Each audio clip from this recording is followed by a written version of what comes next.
So if recovery is bumpy and we accept there's going to be risk-taking and potential slip-ups and it's a bumpy ride, then how the hell do you ever get to that last one? How the hell do you ever know that you're done and that was the last time it's ever going to happen? I love that question because if we're honest with ourselves, we're kind of juggling the balance between accepting that bumps happen, accepting that relapses happen, accepting that we fall off the horse while we're trying early recovery, but also wanting to have it be never again. And when does it get to that where there's a last time? And because if we're too forgiving, if we're too compassionate, if we give ourselves too much leeway, then surely we'll just keep having slip-ups and just being like, yeah, well, it's bumpy. It's a bumpy thing, this recovery, it's chaos. But if we're too rigid, then we're in a position where if we have one slip-up, we think, oh God, all hope is lost. And I love that question because it really challenges where's the middle ground and at what point do you go from, slip-ups and bumps are allowed to that's the last time, never again.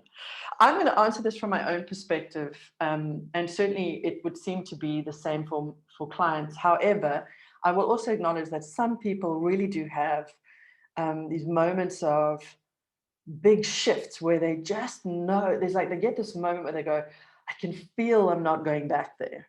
It may still be hard. I know I've still got work to do. I'm not going to stop putting in all the effort and energy and attention to this, but I can just feel kind of on a soul level that I'm not going back there. So some people have that. And I want to acknowledge that does happen. But in my experience, in most cases, the beginning part of recovery, the first 3 to 6 months, there's a lot of trial and error. There's a lot of taking risks, in the radical permission piece where we're trying to be around foods that used to scare us and try them again and make friends with them and, all of that stuff.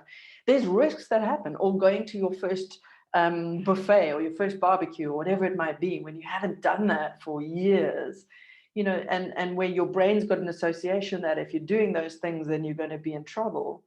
A binge or purge is coming, then, there's moments where you say, well, I want freedom. I want to be able to do that stuff. And in order to get there, I'm going to have to be brave and step into that arena again. So in the early bit of recovery, I would argue that while you're putting in all this effort, attention, energy, and there's so many things and so many challenges, that's where it's understandable that there'll be bumps and slip-ups. You're trying so hard, you want every day to win, and sometimes it doesn't work out, or you've had weeks of, good, and then one thing comes up and throws you off course, and the next thing you know, you've reverted to old patterns again. That's kind of, to my mind, where the energy of quick compassion, dust yourself off, learn what needs to be learned, and move forward is really important. However, when you've had tons of success, you've got lots of good days under your belt, days are turning into weeks, weeks are turning into months, that's the moment where recovery starts to solidify itself. And as those weeks turn into months and months turn into a year or more, that's when you get to a point where you look back and you go, wow, look how far I've come. And even better yet, to have that feeling of, I know I've got this. I can't imagine going back there. So I want to use an analogy. I used to struggle with depression and suicidal depression. If I wasn't at work, I was at home. And on most days at home, I just wanted to die. I didn't want to get out of bed. I had to, blah, blah, blah, blah. Long, sad story. I kind of stumbled across self-help in that place. And purely really by accident and desperation, I think. I just started listening to it, and I was lonely. Just started listening to it religiously. I started to get into everybody, Tony Robbins, Dr. Wayne Dyer, Gabby Bernstein, all the bigs. And I just drowned myself in self-help. And because it made me feel a bit better. And there were days where I was excited to go to work because I just listened to something that put me in a good headspace. And I started to recognize that that was what was needed to pull me out of that space because I was feeling better. Now, I would slip back into depression, then I would come out of it. But each time I would get through it a bit faster. I never knew when it was going to be my last play with suicidal depression. I never knew that was the last time. But I tell you what, Years later, I looked back and I knew I was through it. I knew that when, the potential for depression was nipping at its heels, and boy, the last couple of years has been the acid test for that, with COVID and, parents who are ill and not being able to see people, and businesses shutting down, and clients in severe, trouble and trauma. Um, the potential for depression under those circumstances has been huge. And I felt the little whisper of careful come in, but I'm so skilled and tooled up now as to how to defend myself mentally and what actions I need to take. The physical action of pressing play on the motivational videos, the physical action of finding somebody to talk to, or whatever it is, right? These are things you need to do, that now now I know that the chances of me stumbling or falling into, or falling off the happiness horse are like, I can't imagine that would happen, because I'm really good at preventing it.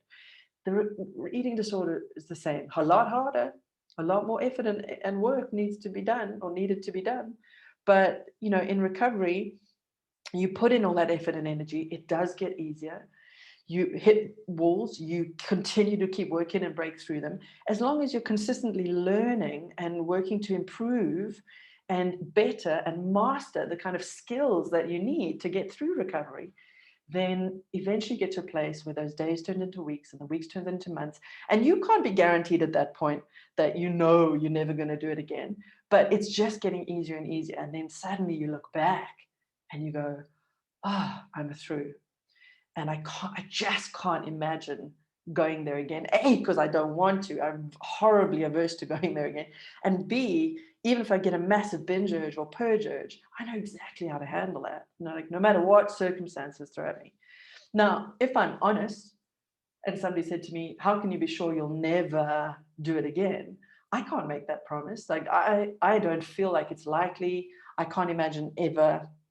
I can't imagine what it would take for me to get to a place of suicidal depression or wanting to, binge or purge. However, I can't be 100% sure that life wouldn't throw something so awful at me that I wouldn't necessarily go there. I get it. So I feel free, and I'm grateful for I'm grateful for that feeling. I'm grateful for not waking up and feeling like I want to not exist. I'm grateful for not carrying the burden of both of those things. But I still have challenges. And more importantly, I think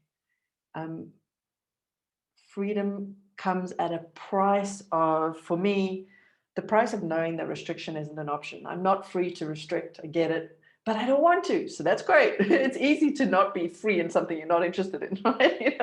I don't choose to restrict.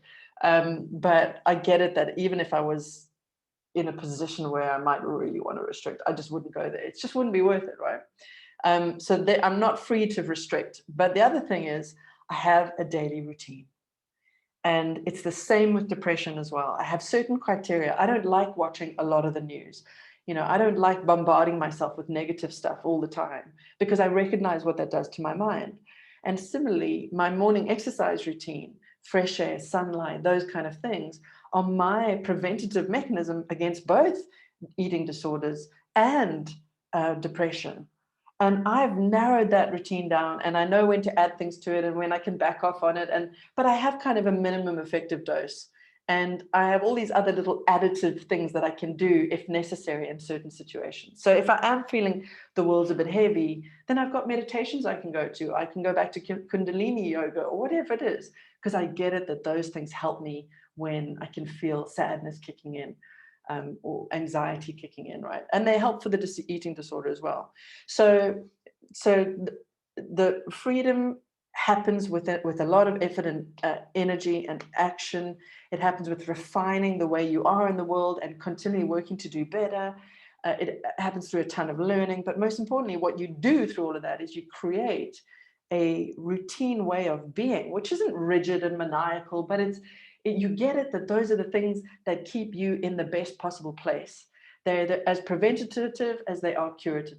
Preventative, curative. and that's the reality. So it isn't about, oh, you get to a place where you kick back, relax, and never have to put in any effort again. No, you just create these kind of daily rituals and routines. Because what is an eating disorder if not a daily ritual and routine, just not one that is very good for you? And you just have those hardwired. They get easy to do. You love them, you enjoy them, you choose them, but you do them no matter what, you know? And those things are, for me, the where the magic happens. It's the discipline of freedom. Freedom doesn't happen without discipline. That's weirdly the way it is. So when do you know it's the last time? Maybe you will be one of the lucky ones that has that major shift where they just get it. And if you're not, and you haven't had that shift, it's okay, because even those people still need to do the work. They just keep moving through it. They still have to get through binge urges and purge urges, but they just know they're not going there. If you don't have that shift, it's no problem, because maybe then you'll be more like me, where you do the work and the days turn into weeks and into months and into years, and you look back and you go, oh my God, I'm free. This is so cool. I don't think about it anymore. I don't choose to do it anymore. I have no desire to do it anymore. Hallelujah. And that's where what I want for you, right? Whichever way you get there. So I don't know that you ever know it's the last one, but I am going to challenge you that if you're in the space of being a bit lazy about it, where you're just kind of not putting the effort and action in, you got to up your game. But if you're trying your hardest and you're putting so much work in, and every now and again you fall off the horse, then you dust yourself off, you learn from it. Don't move forward until you've learned what needs to be tweaked, changed, if anything, or do you just try again? And you ask for help, whatever you need to do, and then you keep on going with all the effort, energy, and action that's required. But you can forgive yourself. This is not about berating yourself for being lazy or not good enough, or it's never going to happen for you. This is about saying, that freaking sucked. I have no intention of doing that again, and I'm going to continue to act as if I am not doing this again, because I'm learning from that. I'm learning from that one.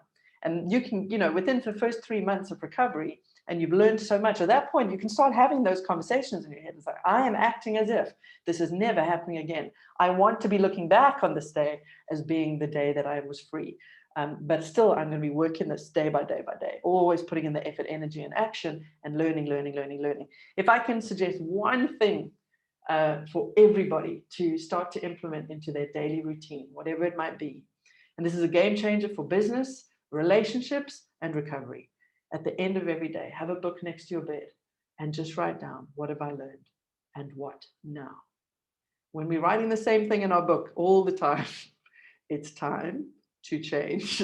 It's time to start strategizing, putting in effort and changing things so that you don't keep falling into the same trap again. And if you can't figure out what it is that you need to do to change, when you've learned something and you keep making the same mistake, you keep learning the same thing, and as humans, we do tend to have to learn it a few times before we get the download, right? Then, and you don't know what the what now is, well, then you get to reach out and ask for help and strategize. And you can do that in group, you can do that with your therapist, your coach, whatever it is. But there's always a way through every block. And once you're getting down to that point where there's just one or two things blocking you from having true freedom, you can celebrate, because all the effort has been done. And now you're heading into the last throes, the last big challenges that you're knocking up against. So I hope that helped some of you. And it may not be as inspiring as, well, there comes a time where you just know, never again. And yes, you'll read that, and some people have it. But for most people, it's better to just be committed to doing the work and let the days turn into weeks and into months and years. And then you look back and you go, I've definitely got this now.